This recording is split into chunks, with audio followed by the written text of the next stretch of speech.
Welcome to Writer's Way Podcast, the podcast where we step into the enchanting world of authors as we delve into their unique writing journeys and the captivating tales behind their stories. I'm your host, Jessica Wilkins, and today we have a wonderful guest joining us. She's the author of Erles, The Making of Time Pirate, a captivating blend of fantasy and time travel adventure. Through vivid world building and imaginative twists, she explores themes of identity, power, and rebellion in a universe where pink clouds mark time shifts and young time pirates challenge the order of their world. Catherine Marie Weiss-Celley, welcome to the show. Thank you. Where did the initial spark for writing your book came from? So initially, it came from a young boy who was teaching people tennis. He was, I think, 9, and I was a little bit older, and he wanted to teach me how to play tennis, but I was just at the court with a friend of mine, and he actually was very good, but he had committed suicide at a very young age. Oh. And it freaked me out because, I just thought he was a very strong person, and his parents were getting a divorce. It must have threw his world apart. So, then a friend of mine, when I was working on a magazine in college, she was she read a poem at a reading we were, and in it she explained how she was flanked by suicides because people she used to tea party with, actually ended up committing suicide. And in the book, actually, at the end, I explain a little bit about these situations.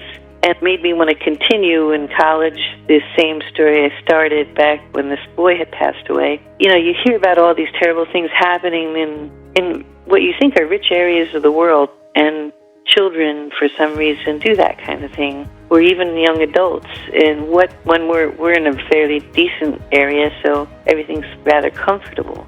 But there are some people that little things just set them off. And I tried to figure out, what if there was a future world where everything was perfect, where nobody was dying of an illness, where there's food for every part of the world, and still children would sign up for a suicide room that they set up to accommodate messes, and that's what basically motivated this story. In the course of trying to figure out why the story arises about a time pirate who utilizes this situation. Most people would not imagine, and it's tempered by his use of anybody, or use of his whole network is kind of tempered by his wife. It's like a story and a half in how she basically became his partner in the future. So this man had somehow found that he could, through the orchestrations of his father and another benefactor, found that he had the power to use the time cells to rob the past and the future, and then by doing so have enough funds to give back to whoever he stole from. So much so that businesses actually wanted to be robbed because then they would get back the money in a larger sum, actually, from the theft he committed. So it's kind of a story about how to save people from wanting to commit suicide by finding out what motivates some people in the book. And one of the things is a cryogenic lab that burns, and a father that's so devastated that he can't think. So there are some funny parts, believe it or not, and there are a few interesting ideas about how worlds can be jump-started from, like a dead moon, can be made to have an atmosphere. So did you have any other questions in particular about the book? Yes. Well, as you have said, it's quite fascinating how you started your book. And then, of course, with the genre that you are having, you have the time travel, which is very complex. So what unique elements or philosophical questions were you hoping to explore, or even will have it subvert in doing the book that felt you were missing from other time travel stories? Oh, okay. Let's see. I guess what I was exploring was the simple reasons for people not wanting to exist. The reasons like not having enough food or not having a career, not having something that they believe in themselves, and having all their support systems just be rather shallow or, mandatory and not, integral to their being. So it just basically, I think people need to believe in their missions in life, but it's good not to have a mission that's going to make somebody else rich or going to hurt other people, like wars. So this one doesn't have that in it. In fact, in the whole book, there's only one fight. So, I guess Quentin Tarantino wouldn't be able to do it. His movies are, violent. So there's not much violence except that there are a few earthquakes and for a while. There are a few for a while. Volcanoes going off. Yeah. So what was that question? I'm sorry. You said something about Erles.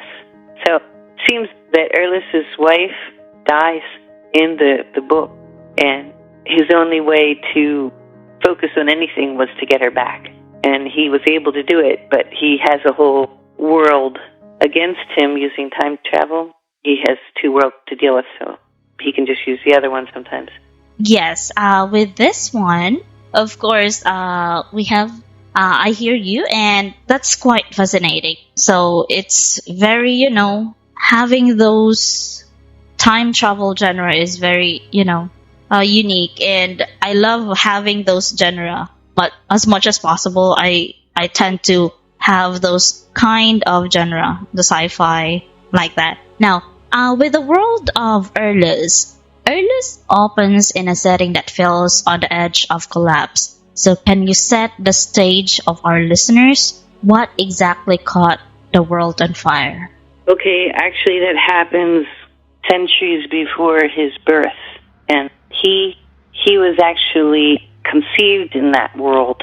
And part of it is that due to all the children, or most of the children in this future world wanting to commit suicide, the leaders of that time send people back to a time on Earth when all the nuclear dumps and all the chemical landfills simultaneously combusted.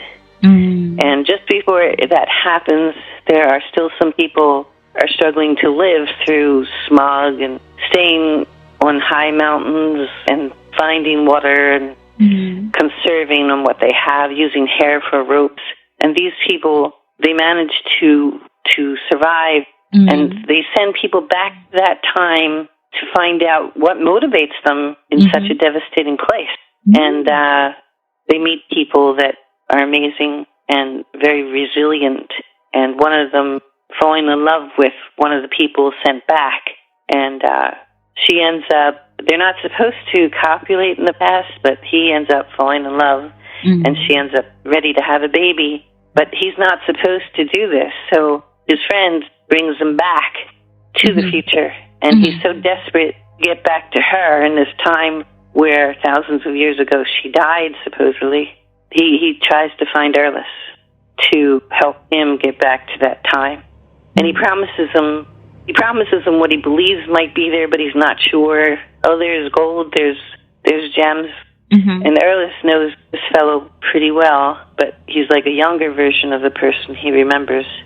So he decides to set things up to rescue the people from that time and bring them to... Pregnant women can't travel. Yes. In time travel, so somehow he found that out. Decides to set up a camp on a faraway moon that would allow people to have a place to go. So he has to go back before, years before even that time is, to set up this moon to have air and to have gravity. So his mission is not to go back. His mission is not just to go back. His mission is to help people on Earth.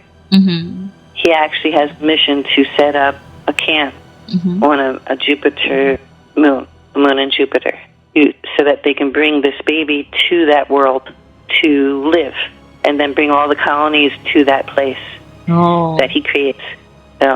So that's the motivation, basic motivation. And then his next interest is to basically set up these colonies and check on them systematically, about every 5 to 7 years. Send people ahead, and then he goes ahead and makes sure everything's running okay. And he has to find people to take care of the place, the time that he leaves, and the missions that they have to do before he even goes ahead 5 or 7 years to check the future. But that's what his goal is. So as to make sure that these colonies that he sets up, have a chance of being and continuing. And then eventually he'll have somebody else, maybe his son or somebody else, continue into millenniums from the time he's in now. So it really, you paint that one into like a vivid picture. You describe everything as if it's real, and then within that world, you meet so many layered characters, right? And of course, one of them, the one name that really stands out is Francis Genevieve. Oh yes, he's one of the men chosen by the leaders of the continents to go back to the time before the Earth caught fire, spontaneously combusted. So he's one of the 2 men that are sent back. So how does he influence? I saw it. Okay. How does he influence the main character's journey? It's basically he's one of the characters that fall in love back in that time, just before the Earth catches fire. So his goals are to help those people. Rather than just leave and come back to the future, he tells them that he wants to have ships come back to help them go to a place with clean air and clean water, and where they don't have to stay on mountaintops to breathe, or they don't have to worry about going into a valley and succumbing to chemicals. So when he tells these people about this other land, that they think it's another land, not a future time, the one lady who is the daughter of one of the leaders there falls in love with him. So there's a little bit of seduction in the whole story. Wow. Now, one of the most imaginative details in your book is the visual cue that pink clouds appear when time cells are used. Why that specific image, and what does it mean in this world? Well, Andrea is one of the governors of the continent, and she commands a lot of people. And she is informed that there are pink clouds over an ocean without land around it. And, the size of the clouds and the consistency indicate that it's the chemicals that have been used in time travel that are emitted from when the ship lands. So she's not everybody knows about what they mean. But when she sees this, and other people notify her of this happening, to investigate and find out what it is. So those clouds indicate that there's been time travel in that area in some cases. Also, her son has signed up for the NR3. The NR3 is the 3rd Nothingness Room of its kind, where young people go in a chamber and push a button and disappear. Oh, so considered an evaporation chamber of a sci-fi I saw before, where the whole cities would just volunteer to go into a chamber and kill themselves by pushing a button. It's a horrible thought, it's so simple. So another thing that happens in the book is they send the children and teenagers of that time fall in love with this music from our time, from a little bit after our time. And they decide they want to live. They take themselves off this Nothingness Room list, and they start listening to this music saved from a time cell by a famous musician put together and had put into a chamber. And because of that, a governor from the future, Andrea, and a friend of hers, Jonas, who's a Time Cell Corporation executive, they go back together on a forbidden journey that's normally forbidden because they're not allowed to time travel, to the time before this man dies. But they have to get him just before the time he dies and make sure he lives to get him to the future, because they don't want to change time. The whole world is basically afraid of changing time and making it not exist. So that's why Erles is such a criminal, because they believe he's using time travel when he should not. So her son, Andrea's son, one of the governors of the continents, Pablo had fallen in love with this beautiful woman who left him to join Erles's crew. But before she left, they put an embryo of theirs, Pablo's and hers, in a cryogenic lab.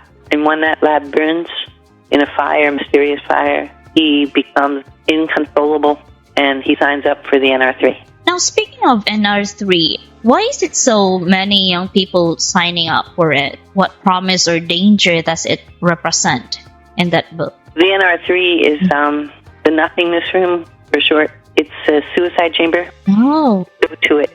Now, when Bernard is brought to the future, they're hoping he can talk to these people, the work that he creates, a piano piece of music, in some art form, where their parents or their people that care about them. So they'll have something, but in the course of doing the work, perhaps they'll find a way to want to live. So that's his goal. So Bernard, believe it or not, Bernard Hopkins is the name, and it has nothing to do with, the man who, I guess they call them wrestler. So there's a famous wrestler named Bernard Hopkins. And I started writing this book before he was born. So he's actually considered a musician who compiled all this work from, let's say, Mick Jagger, Beatles, and some of his own work in his plays, and he puts it into a time cell on the ground during a college, university, celebration, and they decide to keep it in the ground, see what happens later in the future, and that's the time cell that they find in the future that helps some of the children take their names off the NR3 list. So Bernard Hopkins is a musician and playwright who had suffered from a disease all his life that caused him a lot of grief and caused his own sister's suicide. So he is just so angry at all these children who seem to have everything. He's kind of angry that they just give up, and he can't imagine why, So he also is trying to figure out why. And one of the reasons ends up being that people live to be 150 to 200 years old in that period of time. That's quite long. There's not that many jobs for that. Yeah. So if there's not enough jobs for people, they feel like they're effective, or it's like they figure they're not worth anything sometimes. So that's one of the reasons that Bernard discovers that they have to feel like they've created something that is going to go into the future. Either a child or a piece of art or music, something. So that he designs prerequisite that people have to complete before they can go into an NR3 or the present NR3. Now, writing a story with so much scope, time shift, politics, layered characters, that takes such serious organization. Now, what was your process for keeping this timeline, rules, and character arcs straight while writing Erles? It was tricky. In fact, when I got the chapters done, I thought I could put this chapter in front, this chapter, and move this chapter in the front, in the back.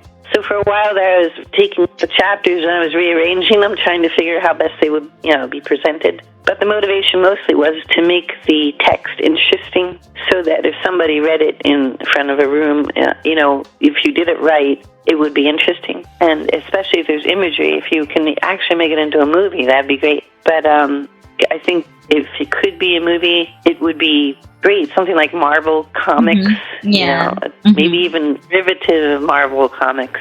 I once thought that it could be like a link to Matrix and Marvel Comics. That would be tricky. So I contacted Kevin Feige a few years ago. At least I thought it was Kevin Feige. It was on Instagram. And they got back to me, surprisingly, wanting to buy the rights. And I said, okay, I guess if you could send $1 million. It never arrived. And they just talked me into buying crypto. The crypto didn't work too well, but it was tricky. Yeah. In fact, I still have to log in and see if it did anything, because once you buy crypto, it's like in order to get it out, you have to put more money in. It's very tricky. Yeah. Some people may make money from it, but I couldn't get anything out of it. Same. Have you ever done that, Joe? Yeah, the same. I'm not really fond into crypto because having those one is, it's kind of tricky, as you have said, and it takes a lot of time. You have to keep, keep looking at it. You have to be on standby of what's new and what's not, or else your money will be gone. Then, well, it's kind of tricky, and I don't like it. Yeah, it is tricky. One time there was this person that 18 bitcoins to a bunch of people, and I got one of those things in my mail, and I tried to see what it would do, and it didn't really help much. Made you think that you had 8 bitcoins, but you couldn't get anything out of it. So, because he had it set up in such a way that it was locked, tricky. Yes, and now they recommend not going into it because it could actually open up your computer to a virus. Yes, and now going back to the topic at hand. Now you have such practical yet inspiring approach in doing the Erles. And finally, for listeners who have fallen in love with Erles, what can they look forward to next? And are you working on a direct sequel or exploring something entirely new? Well, the book actually opens where they try to go back to save Bernard. Mm-hmm. And then the prequel that was added to the book after it was first published, mm-hmm. the prequel is about the time before the Earth caught fire, and about these children that find a time cell. Then there's also chapter 27, which is pretty much the same as the prequel. So, but the end of the book, the end of the original book, is where, Erles decides to take his present family to the next 7 years. And so there could be all these different excerpts that could happen from the book. Like, there could be stories about the individuals who want to go into the time cell, into the NR3, because of something that happens in their lives. There could be stories about those people. There could be a story about the boy who's left behind on the moon that is around Jupiter that holds the colonists of the future. And it could be a story about this boy and how he deals with the loss of his friend. Mm-hmm. Who gets into the time cell and disappears, Erles, the 17-year-old who disappears on just about his birthday. And it could also be a sequel on how the life of the two people that save Erles when he dies, because he dies and they have to go back to save him from that particular area, and they have to find people to rescue him, and luckily they do, but then he has to find people to save his family on that fiery moon that they have on Jupiter that has so much gold on it. So it's rather, you could have a whole bunch of different stories pop out of it. I'm not sure which one I'm going to start next, but I think it may go to where he goes to the future and discovers a different area for his colonist. So that will be one story, and then the other story would be what happened to that boy in the past when his best friend dies. He thinks dies or disappears in a time cell because he pushed him into the time cell. So basically what happens to him? How do they deal with him? He's like a pariah, and he lost a friend. Well, that sounds exciting, and I know readers will be eager to follow wherever you go next. So, is there any website or any last words for your listeners before we end this, Katherine? Okay, yes, there's going to be a website that is being done with the help of authorsinsights.com, and that's going to be also a YouTube channel eventually. For now, though, they can buy the book that is available in Amazon. And they have the prequel and also chapter 27 in that. But I tweaked it a bit and corrected some things, tried to make the prequel a little bit more interesting in this newer book that was done by authorsinsights.com. So there are about 4 different versions of the book out right now, and the newest one is authorsinsights.com's version, which is titled Erles, Erles, the Time Pirate, prequel and chapter 27. Wow. Okay. So thank you so much, Katherine, for being our guest. Thank you for having me, and hope this is effective in that it can inspire people in some way. So it's nice talking to you, and you have a good day. Yes, that was Catherine Marie Weiss-Celley, and of course, the imaginative author behind Erles, The Making of Time Pirate. We hope you enjoy hearing her creative process and the fascinating world she built. Thank you so much also to our listeners for tuning in. Don't forget to check out Catherine's book and follow her journey. Join us again for another inspiring conversation here in Writer's Way Podcast. Until next time, stay inspired and keep reading. Thank you so much.